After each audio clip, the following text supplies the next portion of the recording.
Nkugwaniriza mu kanyomero kaffe naawe osobola.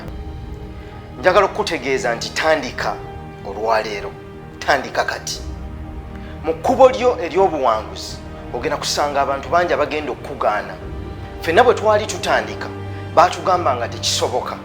Bwe ntunuulira gye nvudde n'olugendo lwe ntambudde okutuuka wano ng'osobole okundaba, mpise mu kusoomooza kungi. Naye n'abantu bangi abanzizangamu amaanyi baatukanga ekiseera ne baŋŋamba nti tekisoboka. Njagala okutegeeza ekintu kimu, ogenda kusoomoozebwa nnyo. Ogenda kusanga abantu 10 bonna nga bagamba nedda. Naye ekisinga obukulu, gwe eddoboozi eryo eryogera mu ggwe kye likkiriza ky'obeera okola.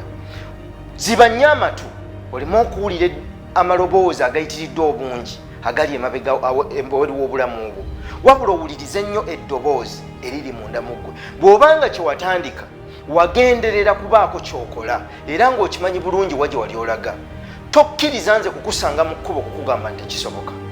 Bwe nkubamu akafaananyi nsanze bangi abaŋŋamba nga ntojja yadde okumala omwaka ogumu, tojja yadde okumala emyaka 2. Abamu ne baŋŋamba nti ebyo by'okola wano mu baddugavu tebikola. Ne mbagamba nti nedda. Nenjiga ekintu kimu, bw'oba olina ky'ogenda okukola kitandike kati, naye ng'ogoberera ggwe ekyo ky'okkiriza.